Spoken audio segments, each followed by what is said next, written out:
Hello, everybody. Randy Hilarski here. We're on day 4 already. Time is flying. It's amazing. I had this plan. I was thinking about doing this when I was on my trip, and we're already 4 days into it. Truth Monster says, "We love the truth, Mr. Randy. Appreciate you, sir." Mr. Randy, where are you from? Calling me a Mr. Chase Jonathan, get the cowboy hat. Daily D says, "Hey, Randy, love the theory, but also consider since 1933 there has been a midterm rally in stocks for the corrupt gov. Pretty good stats. Let's see if Shemitah happens after. Hex for life." Yeah. Alan says, can't catch the live. Tried getting some rabbis with no luck. Have a great stream. Black Label Expat. What's up, bro? I'm feeling a little bit better. Yeah. I just got back from dinner. Had a couple glasses of wine, so feeling pretty good. Appreciate all of your knowledge and insights. Thank you, Murph. Crypto Cashew, interesting convos to date. Thank you. MJ Money 777. And Mike Willis Jr. Hey, Randy, glad I'm catching you live tonight. Cool. Well, I didn't have as much preparation time. We had a lot of stuff to do today, but there's some things that have happened over the last year that are pretty important to talk about. And we're getting closer to Shemitah. We got 27 days left, and somebody made the comment last night that Rosh Hashanah was later than what I had told you guys. No, I checked on it. It's what I said it was. So I thought that was weird that they were saying that was incorrect. Channel. Hey, Randy. Yay. Looking forward to today. Yeah, thank you. I am too. All right, so let's get right into it. I'm going to share the screen here. Let's change this up. See, Rosh Hashanah starts up Sunday, September 25th, ends Tuesday, September 27th in the evening. So as soon as the sun goes down, the Shemitah is actually the 26th, so they're almost the same day. We're pretty much overlapped there. Right says, "Hello, Randy, new sub here. Very interesting content." Yeah, so let me go back to myself real quick. So let's do a refresher. My name is Randy Hilarski. I am a U.S. military, U.S. Navy veteran. I served overseas. I grew up in a very evangelical household that happened to be highly influenced by Jewish friends. I had a lot of Jewish friends. My best friend his family's Jewish, and to this day, I still have a lot of Jewish friends. So celebrating when they celebrate, and I happen to be in a country that has a lot of Jewish people. Panama is one of the highest populations per capita of any country with Jews. So there's one whole part of the city here shuts down on Saturday. You don't see many cars going around. It's just people walking about and with all their Jewish garb on and worshiping as they will on a Saturday, because that's their Sabbath, right? So I've always been interested in religion. I was going to go to Bible college. I attended Bible college for a couple weeks. I started the semester and I saw how corrupt it was, in my opinion. And I said, this is no different than the corrupt military that I just left. So why am I doing this? So Randy quit and just went to work and lived a pretty normal life for 10 years. Struggled, but when you're in the military, as long as I was, 7 years, when they're taking care of everything for you, you got a nice salary. You're traveling the world. I was living in Italy and Puerto Rico, here in Panama. I really had it made. And then all of a sudden I have to fend for myself and I have to go out and get myself a real job and actually work overtime and do stuff like that to make the same kind of income I had when I was in the service. I really struggled. So I had a lot of time to read, and I went deep into my own version of economics, and I was reading self-help books, books like The 48 Laws of Power and Rich Dad, Poor Dad, and The Dollar Collapse. And I got to, I fell in love with the message from Dr. Ron Paul and those kind of things. So people call me a conspiracy theorist. I just call myself Red. I just read. A funny story that people don't know about me is that I grew up in a pretty strict house, right? So my school bus came like 7:20 in the morning every morning, and my brother and I we were told, our very strict stepfather, we had to get up every morning, 5:45, and we would have to have breakfast and read our Bibles for 30 minutes. So we read the King James. So I'm very fluent in Old English. I can read Old English very well, and have no problem with it. I was the best reader for Hamlet and those kind of books in my class because I've been reading Old English for a long time. So I did have some benefits of that. And because I read the Bible every day, I got to read the stories of Daniel and Leviticus and what we would call the Torah. I read those books over and over and over again because I thought they were cool stories of Samson and David and Goliath and all that kind of stuff. I read it nonstop, all when I was a child, all the way up until high school when I graduated, because we were required to do this every morning up until we graduated high school. So even though I hated it at the time, I think my stepfather did a good service for us and helped us out a lot, instilled a little bit of extra discipline in our lives. And even when I joined the Navy, I would get up and I read my Bible for a little bit before I went to work. So even though I don't consider myself a super religious man anymore, I definitely was when I was younger. So that's my little bit of a backstory you guys don't know about me. Okay. Dog Shemitah to me. Satosha Hexamoto. Yay. Bobby, what's up? That's very RH of you. I'm right and you're wrong. Yeah. I mean, it's pretty simple, man. Somebody was just like, they were making up dates. And I was like, hey, no, that's not right. That didn't sound right to me. Rai. Hello, Randy. New sub here. Very interesting. Thanks, Rai. I appreciate it. I saw that black swan. I bet you did, Cabana. Maybe you saw it too. Put that beer down. Love your content, man. Golden City. Thank you. Appreciate it. I'm trying to have a different perspective. Is this the event the same as the Catholic Jubilee? No. Not that I know of. You're correct. I have no problem being corrected. I'm not one of those people who gets offended when I'm corrected. I can't believe the crypto vigilante calls Hex a scam. I'm happy I didn't listen to them too much. When will they change their minds? Fuck them. They're not going to change their minds. Their egos are too much in play. Elliot said, let's go. The RSI and the monthly is way oversold on Bitcoin. Yeah, it's way oversold on everything. I think even the traditional markets. Crypto Heartbeat. Hey, Randy, what's up? What's up, Crypto Heartbeat? Good to see you here. They are cool stories. Yeah. CHB. Erto, what is that? CHB. I'm kind of don't know what that one is. So yeah, evangelical by training.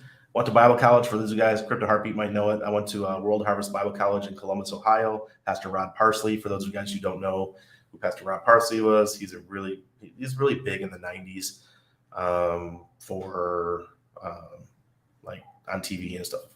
And got to hang out with Pastor Rod all the time, and got to watch his daughter get grow up and that kind of stuff. So I was still involved with the church. I was involved with the youth group. I was one of the assistant youth pastors. So I still had a great time. I just wasn't involved with the actual Bible college. I decided didn't want to be a preacher anymore. So cool. Yeah. All right. So let's go into see Crypto Heartbeat. No way. Yeah. It's my potty mouth that throws everybody off. That's what happens when you're in the Navy for too long. I actually taught Pastor Rob Parsley's daughter how to play poker. I was the bad influence. All right. So let's see. Let's talk about some stuff. Let's pull this up. Let's talk about the Jubilee.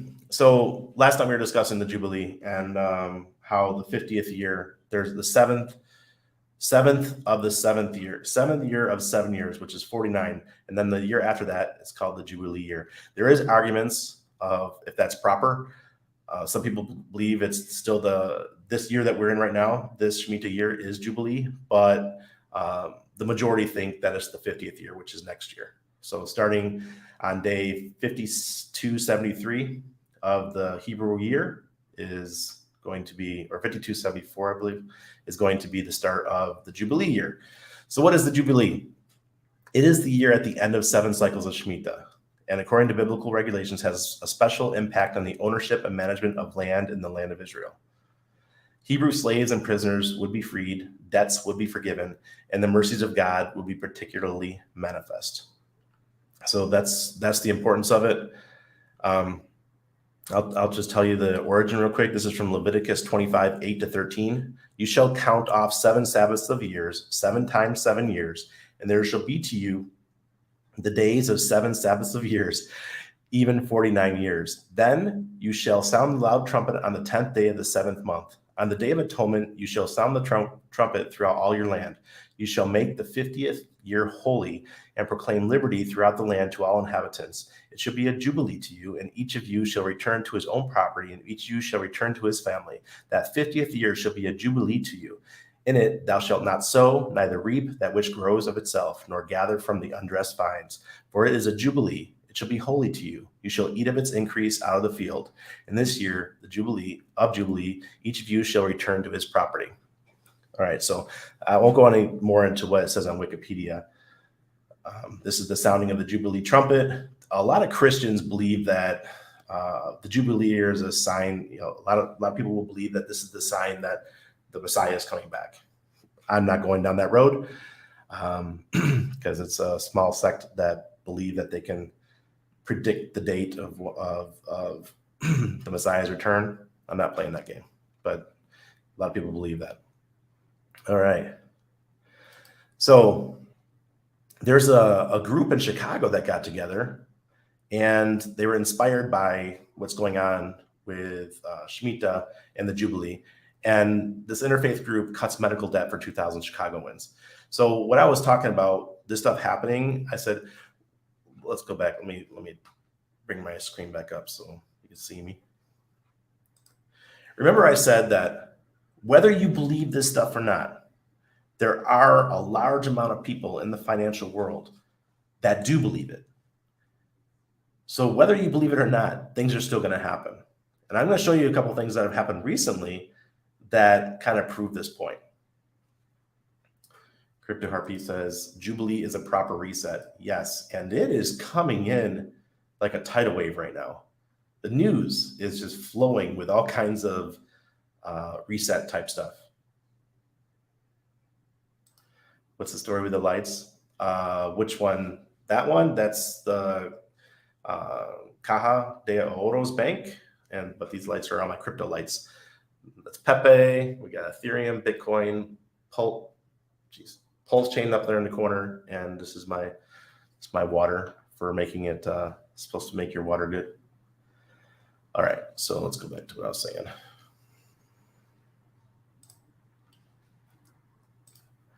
All right, so inspired by biblical tenet, interfaith group cuts medical debt for 2,000 Chicagoans. Taking a page from sabbatical year loan forgiveness outlined in the good book, I like how they say the good book. 2 churches and an Orthodox congregation team up to buy 1.9 million worth of debts and let them go. More than half of bankruptcies in the United States are connected to medical debt. For some families in the Chicago area, however, that debt is being erased in accordance with the Jewish law of Shemitah, the sabbatical year. The Torah Shemitah laws prescribe that every 7 years, agricultural land in the land of Israel is forbidden, and the land must be left fallow. There are many specific rules, including prohibitions against plowing, pruning, and planting. But a lesser known practice in the observance of Shemitah year is the release of all debts. After all, in biblical times, a poor agricultural output 1 year could indebt a person to the point of slavery. Pastor Chris Harris, who leads 2 churches in Chicago South Side, has been a longtime proponent of debt release to help low-income people in dire circumstances, but he didn't know about the specific Shemitah concept until Rabbi Ari Hart, who leads the Orthodox Skokie Hill Agudath Jacob Synagogue and often collaborates with Harris congregations on service projects, reached out with an idea. I fell in love with it, and I said, listen, let's keep this rocking, Harris said, referring to this service partnership. The pair started a fundraiser through RIP Medical Debt, an organization that purchases people's medical debt from the debt collection market through the help of private donation campaigns and then releases it. Since their founding in 2014, RIP Medical Debt said they have erased over $6 billion in debt. In 2020, Mackenzie Scott donated 20 billion. In 2020, Mackenzie Scott donated $50 million to the organization. Through a campaign that began in January, finished this week, members of Hart and Harris congregations raised over $10,000, which RIP Medical Debt used to purchase 1.9 million debt. You know that when debts come up and you're available, it's available to be purchased, and that's why these debt collection companies, once your debt is over a certain time, they buy it, then they go after you. And, you can buy $100,000 worth of debt for, $50 and whatever they can pull in. That's why they harass you so much, because if they pull in $1,000, they still make huge profits. And that's how the debt thing works in the U.S. If you own money in a medical debt or student loans, you know what I'm talking about. That will translate into medical debt relief for 2,327 people in the Chicago area who either earn less than 2 times the federal poverty level, have debts that constitute 5% or more of their annual income, or have more debts than assets. The recipients do not know the relief is coming and will be surprised by the news with letters in the coming days. In Jewish Living Today, we talk a lot about values. We teach about values, and that's great. But I love this because it is real for those 2,000 families. So what do you guys think about that? I thought that was pretty cool. That people just do it on their own. They're not doing it. They're not being forced to do this. Whereas this one, we're being forced. All right. So we all know the big news over the last couple of weeks was the debt forgiveness for student loans up to $10,000 per person. And the first thing I thought of was Shemitah. That just made sense that this is this is the year they're going to do something like this. And those of you guys who don't know, the Jewish population, they tend to vote blue, right? They're big Biden supporters, and they are very supportive of this concept. I mean, I believe that you go to college and you owe what you owe, but hey, who am I, right? I just voted with my feet and left. Okay. As a son of an economist, I've got to say that the Almighty isn't much of one. What? At least not if you judge by the beginning of the 15th chapter of the Bible's book of Deuteronomy. That's where God gives Moses the law concerning the Shemitah year, when there's to be a sabbatical break for economic life in the Holy Land. Shemitah translates into English as release. Here's how the King James Version puts it. At the end of 7 years, thou shalt make a release, and this is the manner of the release. Every creditor that lendeth out unto his neighbor shall release it. He shall not exact it of his neighbor or his brother, because it is called the Lord's release. Of a foreigner thou mayest exact it again, but that which is thine with thy brother, thine hand shall release. Okay, so if it's your family, you got to release it. If it's not your family, you can keep the debt. All right, I understand that. You can see what bad economics this is. I mean, what incentives would lenders have to provide impecunious borrowers with much needed funds when they know that within a few years, they'll be required to eat the loss if the borrowers don't pay up? And what incentive do the borrowers have to pay up if they know that if they delay until the next Shemitah year, they'll be left off the hook? Faced with a situation which became increasingly hard for poor people to borrow, rabbinic authorities around the time of Jesus' birth created a legal instrument called a prosbul that permitted Shemitah debt forgiveness to be abrogated in favor of loans being enforced by the courts, which brings us to the Lord's Prayer. And forgive us our debts as we forgive our debtors, says the Gospel of Matthew. The Gospel of Luke puts it somewhat differently. And forgive us our sins, for we also forgive everyone that is indebted to us. In both gospel versions, the Greek verb for forgive is aphiemi, which means release. I'd say this refers to the Shemitah, God's mandate to release those who are indebted to us. In other words, in Jesus' model prayer, we ask for release from what we owe God in the same way that those who owe us have to be released every 7 years. I hope you guys are hanging with me here. As biblical scholar Mark Biddle of the Baptist Theological Seminary at Richmond points out in an article published last month, Jesus may well have been taking a shot at the prosbul dodge. Given his penchant for perfectionist moral rules, be ye perfect, he says in the Sermon on the Mount, it's plausible that he would urge perfect people to make the loan regardless. Lurking in the future, of course, was the Christian theology of atonement, under which Jesus' sacrifice enables human beings to pay off the debt incurred through original sin that we should not. Okay, let's not go into that. Back in the humdrum economy, President Joe Biden's announcement of student loan forgiveness last week has elicited a good deal of criticism, both from economists and who think that supply and demand should rule the policy roost, and religionists who believe it's immoral to make a loan and not pay it back. My father, may he rest in peace, grew up during the Depression and so acquired a healthy skepticism of free market ideology. His was the institutionalist economics of the University of Wisconsin, where he was an undergrad. It taught that government rules and regulations make all the difference between a capitalism that is healthy and one that is not. As it turns out, Biden's student loan forgiveness plan is structured in a way that provides most of the forgiveness to those debtors most in need. That it comes at the end of Shemitah year is no doubt a coincidence, but I'm willing to bet that the Almighty, along with my father, would approve. There's no way it was a coincidence. What do you guys think? It's not a coincidence. Like I said the other night, billionaires and the people in charge are into numerology. They're into the numbers game. They're into religion. And the people that guide them are into these games. I said that, I think it was last night, that the world that we live in today is only about 100 years old. The concepts that we have.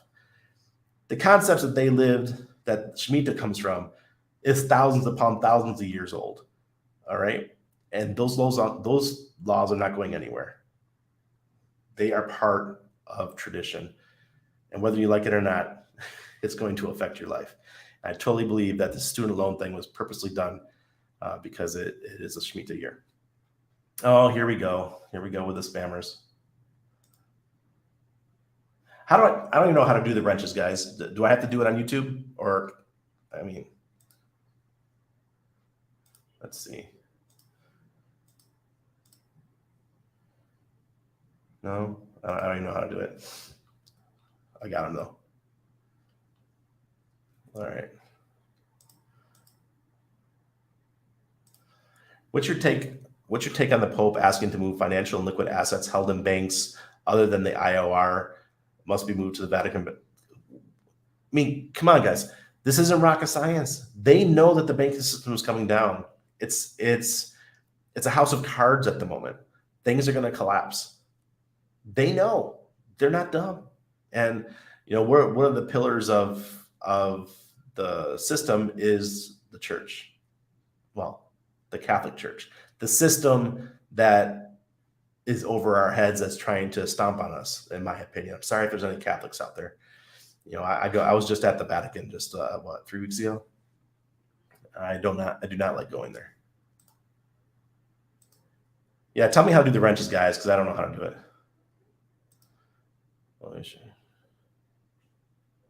Yeah, the bots are showing up. Lights out. What's up? Makes sense. Hover and click the 3 dots.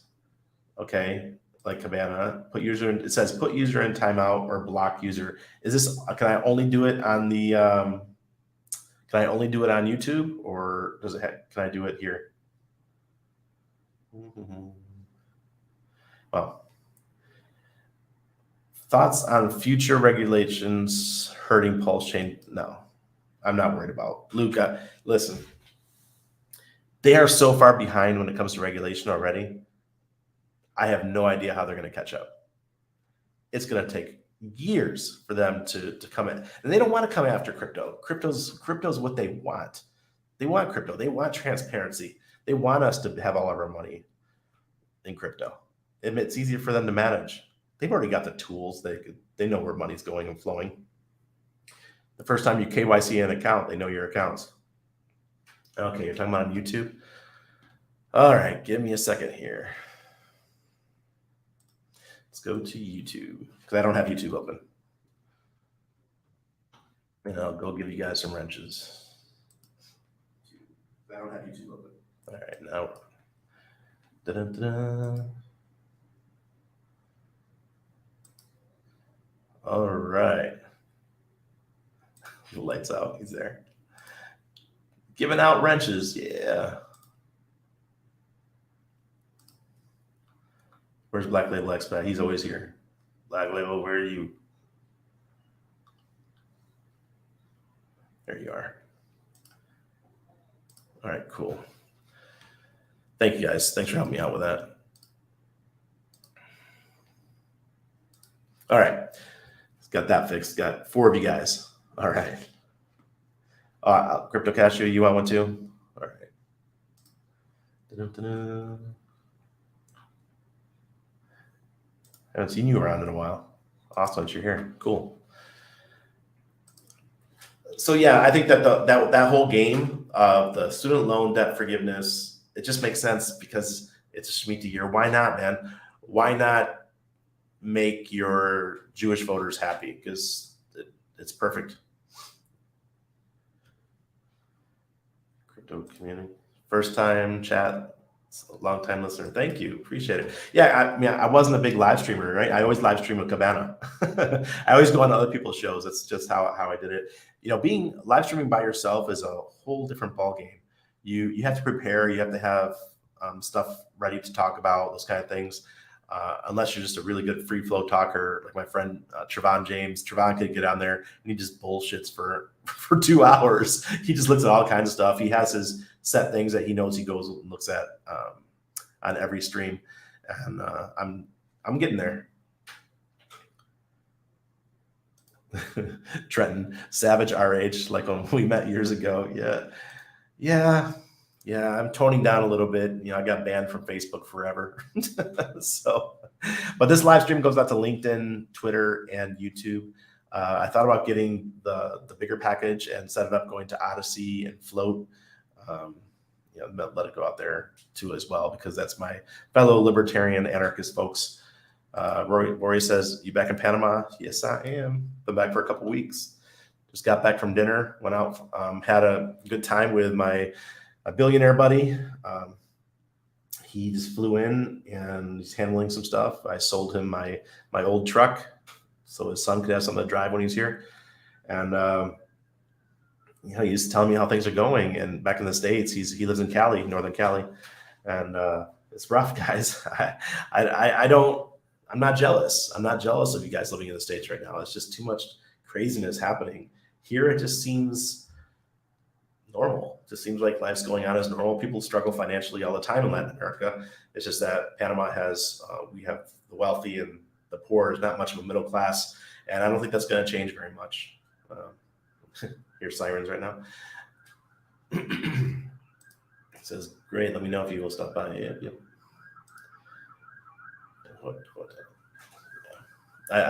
We love Panama. We were out at Punta Chame the other day, went swimming, and yeah, I recommend everyone comes and visits. I tell people, look, I love Panama, but I don't want anybody else to move here. I want to keep it as a secret to myself, just for myself. All right, so let's pull up the charts real quick. It's getting, I want to pull up AVAX first. And we're going to go into why AVAX. There's a lot of drama going behind what's happening with this coin right now. And this is the daily chart. You see what happened starting here. I think these folks, they got word. They knew that something bad was coming for AVAX, and sold. It kind of made a small recovery. That sold. Now it's making a small recovery again. And why? Why is this happening? Well, on CoinDesk, it just came out that there was crypto coin AVAX drops 11% after self-described whistleblower says Avalanche weaponized litigation against rivals. But Avalanche CEO rejected the accusation as conspiracy theory nonsense.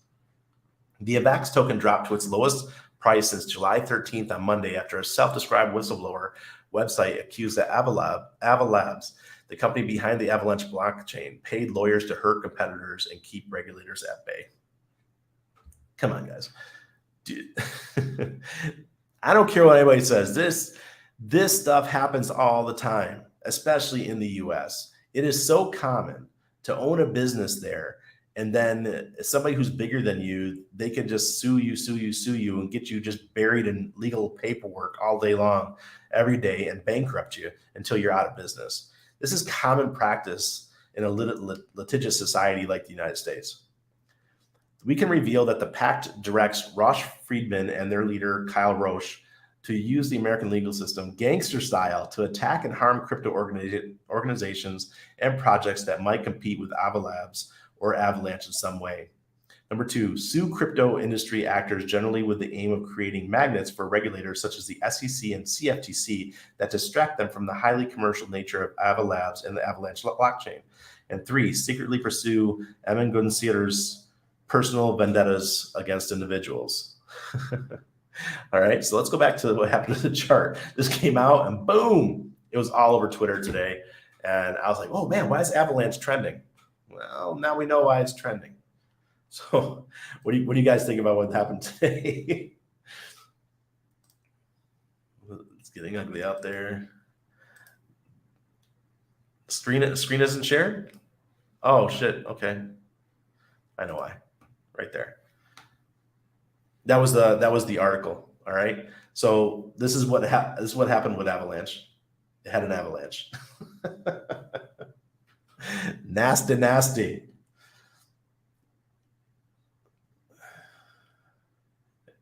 Hey, Bugs. Yeah. Look, I am not a maxi by any means. I truly support crypto as long as it's honest and the teams are honest. They're not trying to run people, trying to build amazing tech.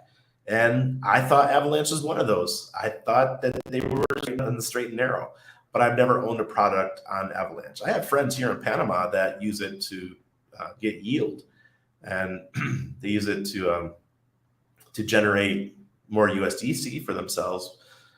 They love it, but I never used it for myself because I have hacks, right? So the fact that they're getting all this bad press is, man, crypto industry, we're just getting it. We're taking body shots, man, body shot after body shot, and it's not looking good.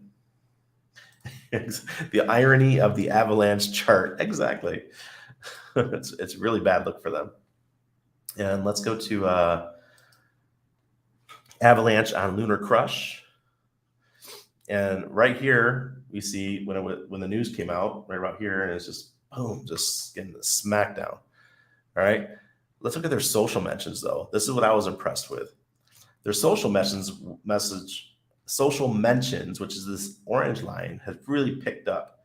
And it wasn't, what I've noticed on Twitter is it wasn't bad things being talked. It was people that were in the community who were really supporting it. I thought that was really cool. There was people that are, sharing the article, but most people who just share the article, they're not hashtagging or using the dollar sign tag to mention the Avalanche itself. And then the blue line is the social engagements as well. It went through the roof, which great, good for Avalanche. I got nothing against these guys. May we all be successful, and may we all make money in this industry and change the world as we know it. So, Godspeed, Avalanche. I hope you guys survive. Can Avalanche be a profitable bet for traders going long? Sure. But steep terrain and cliffs beyond this point. When news like this comes out, it's going to take a while for it to clean up. Just the nature of the beast. So let me get rid of all my Avalanche windows here. Let's make sure so you guys still see my screen. Yes.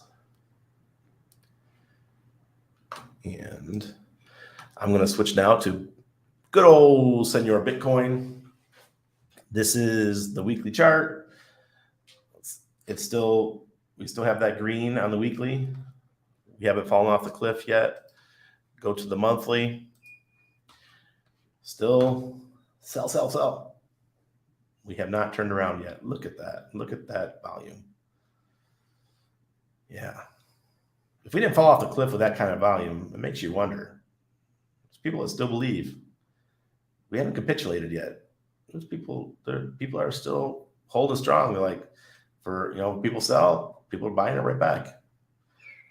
That's a good sign, but if it all it takes is a little bit of bad news, Shemitah, and we're gonna make it fall off the cliff again. Well, let's check out Ethereum. The merge news is still going good. There's lots of fudders out there, and you can see that we're still green, but the FUD is still strong. It looks like we had a nice pump in the last week. Let's look at the daily chart because that'll tell us what day it was. I think it was today. Yeah, we had that nice pump today from 1525 all the way up to 16. Went all the way up to 1616. We got the green on the daily. And Cabana, you guys, I don't know if you saw it yet, but we have a new indicator under AI beta. This one's going to be a paid one in the future, but just like everything, they never charge. But it's called the AI BGMC version 1 signal. This is based on the Oryx indicator, which you guys are seeing right here. This indicator is based on the original Oryx indicator, but has been optimized using machine learning. The strategy behind this indicator is similar to the default Oryx indicator. Therefore, read the guides. Always read the guides related to them and apply the same strategies. However, guides for this indicator will be released soon. The indicator is trained on a specific interval basis, meaning that some intervals might be good, others might not be. Depending on the pair you're using based on our tests, intervals that are used often by every day trader, such as 5 minute, 15 minute, 30 minute, 1 hour, 4 hour, etc., are the most accurate. So unlike the Oryx indicator, which is best on long time frames, this one's supposed to be better on short time frames. So let's pull it up. Let's go to, let's say a 4 hour, because that was one of the ones supposed to work on. Let's, yeah, see, so we got the buy signal here on the 4 hour when it comes to Ethereum USD. So this one's got some, oh, here, this is what it is. It's down here. So it looks like it's going back above the line, telling you to buy. What I understand this one is, we're learning. I'm learning here with you guys. I just started playing with this. So once it goes back above the green line, that means we're bullish. All right. And since we're below, we're still in the doldrums, in my opinion. So go ahead and play with those things. That's pretty cool. Let's check out Hex. Hex, we still have the green indicator. We got 1, 2, 3, 4, 5, 6, 7, 8, 9, 10 weeks strong, going for green on the Hex. Man, that's got to tell me that this one's going to swap to green on the monthly soon. Just makes sense. If we keep treading along here, and it's like kind of like treading water. We're not going anywhere. The price is fluctuating. It's either we're going to fall off the cliff or we're going to start trending up. And I think that we're getting close to finding the bottom. RH, I think he said in a stream or something that, I think it was 2.5 cents was the bottom or something. Well, I hope he's right. But if Bitcoin does tumble to $10,000 in September, October timeframe, then yeah, I think Hex will drop again. And we might see a penny, which a lot of people are hoping for. I hope it doesn't happen. But if it does, then I do have some dry powder available and I will pick up some more. That's just how we roll. That's how you do it in crypto, guys. Always keep some dry powder. Now, Hedron, this beast here, this is the most impressive bear market coin I've ever seen. And we have to thank Icosa with the launch of Icosa. I think his name is Alex, the founder. Initially, when we were up here with Hedron, I was like, look, guys, this coin doesn't have a ton of utility. A lot of us whales, dolphins, and sharks, we just see this coin as a way to sell. And we started selling, and you saw what happened, right? And I was starting to buy up here, buy. And then we got the green. And man, it's going great. And I was telling people, look, you buy when everyone else is crying. And down here, people were crying. They were pissed. But then Icosa came out, and Icosa is going very good. You're able to stake your Hedron to get Icosa. You're able to stake your Icosa to get more Hedron. It just gives us some utility, gives us something to do with our coins. Let's go back and see what you guys got to say.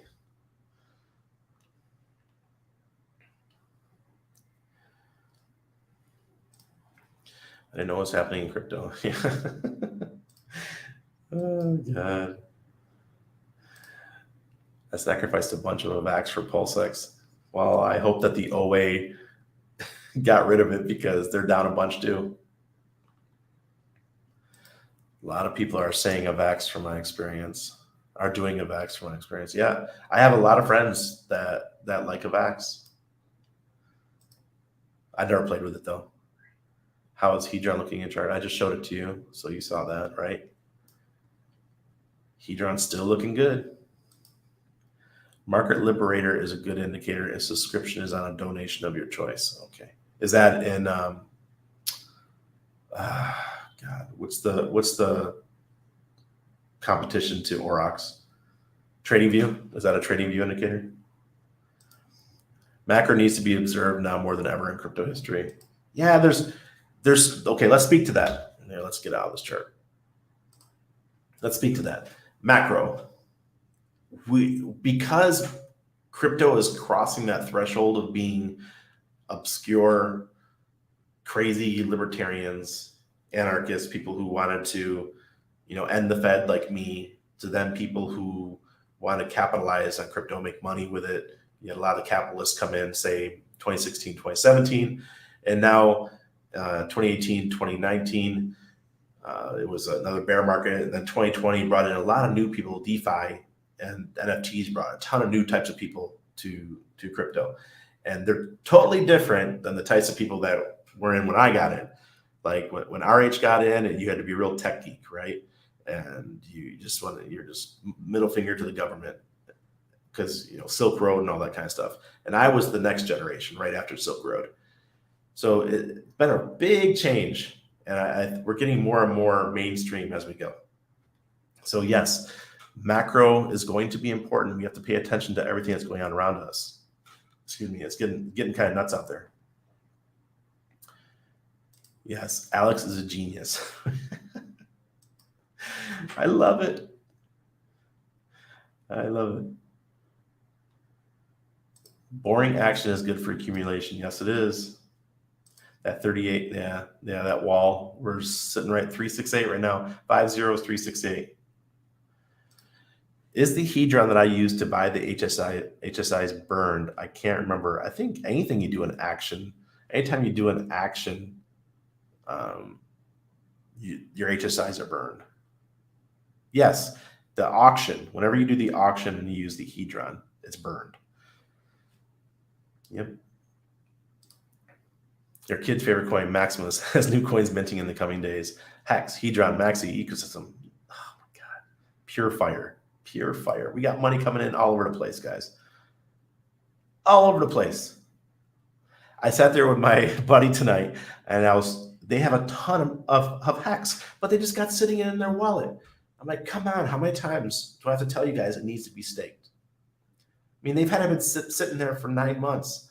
So I told his son, I was like, look, we'll get together this week and I'll show you how to do it. He goes, well, it just looks complicated. I said, my mom has no problem doing it. And she's almost 70. I said, you have a degree in economics. You can handle it. Come on.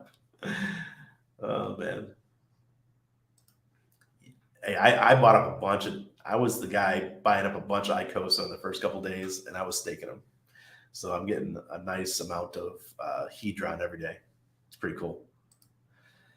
On-off ramps have always been the obvious attack vector of governments via regulation for this era. Yes, on and off ramps.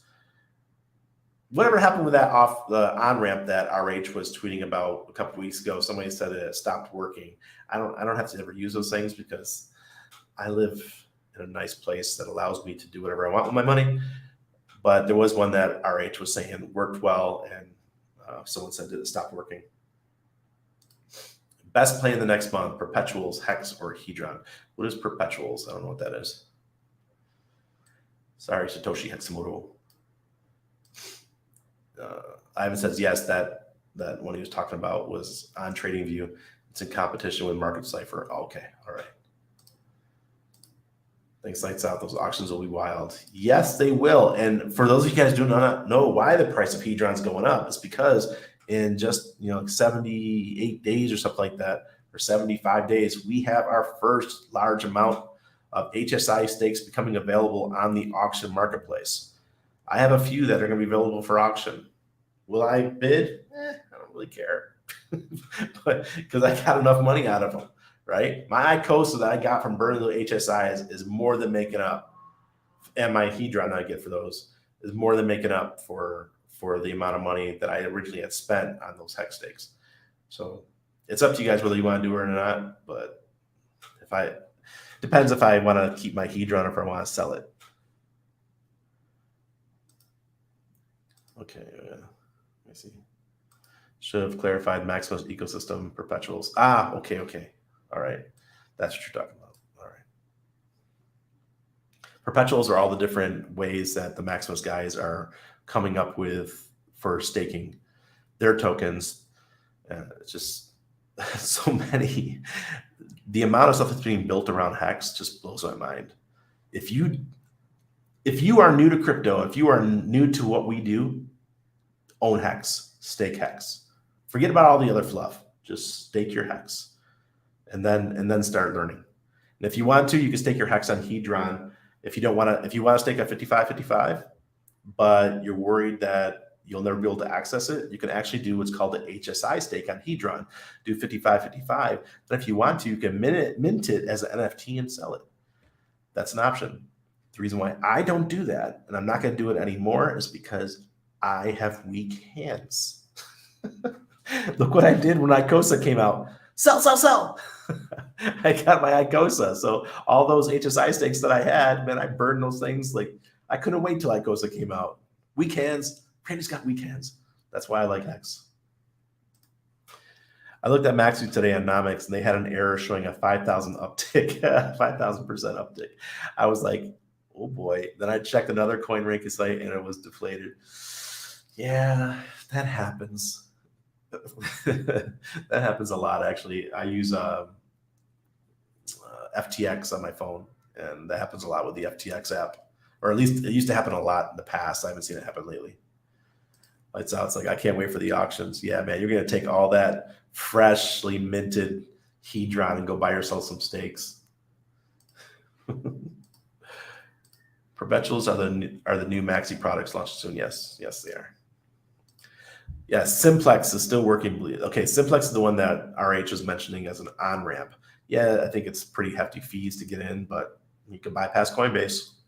It's an option.